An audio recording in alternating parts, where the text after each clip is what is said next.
When I drove into the park,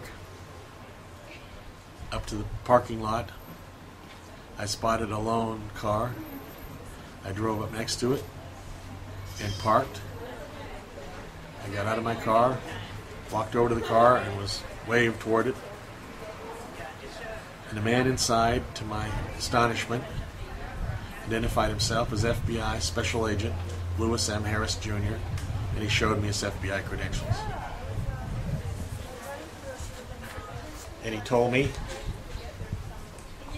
that they had checked my background very thoroughly between the 18th of April and the 25th of April that morning. And they knew I had the experience, training, abilities to be of help to them to attack people who were anti-war activists who were involved in anti-American activities. And he wanted to recruit me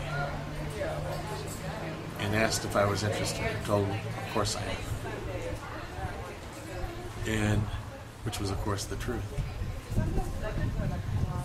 He offered me $1,500 cash per month without payment of taxes of any kind.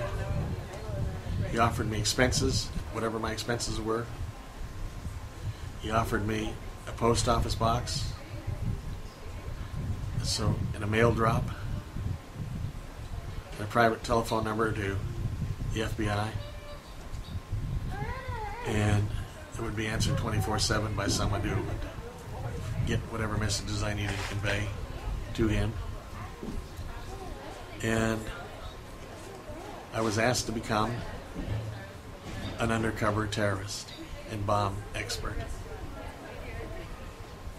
And he wanted me to recruit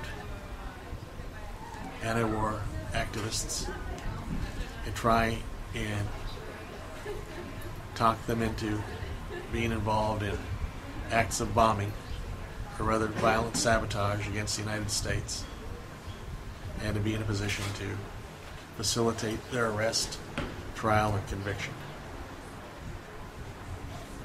I said absolutely, I will do that. And at that moment, just before the conversation ended, I found out that they really had investigated me by his comment that he had talked, and others in his office had talked, to a lot of people who had served with me in Vietnam.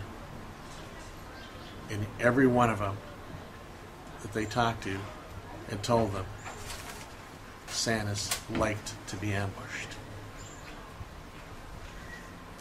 He said that was a little disturbing to the FBI, and he wanted to know what that meant and why that was, if I could explain it to him. And I told him that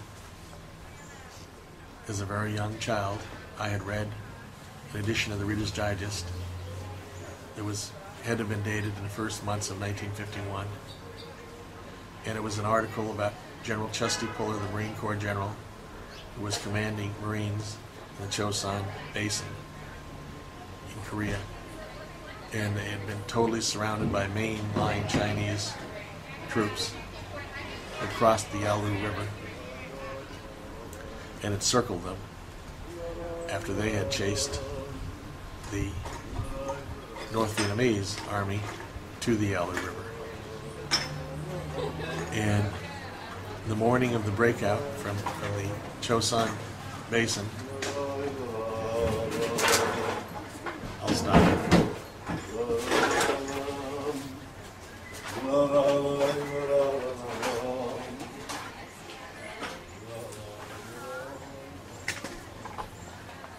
General Chesty Puller had assembled his top commanders and told them that we are totally surrounded by mainline Chinese communist troops.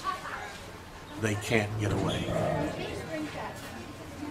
And I read that as a tactic that would inspire the troops.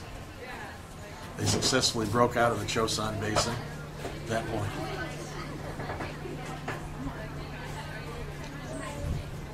And were rescued by other American units at the sea and evacuated. I thought that was a brilliant tactic. And I used those tactics that I'd learned from that Reader's Digest article as a small child.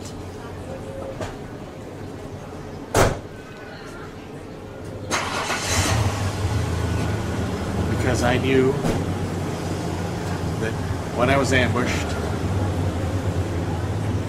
if I had the right attitude and conveyed that attitude forcefully to men under my command, we had a hell of a lot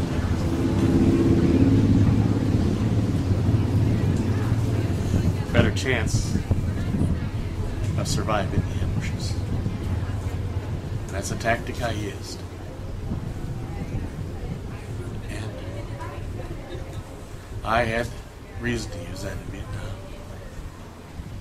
I recall one time that I was delivering codes to a communications center, and the weather was so bad I couldn't fly, and so I was driving with my bodyguards not far from Quy Nhon in the valley,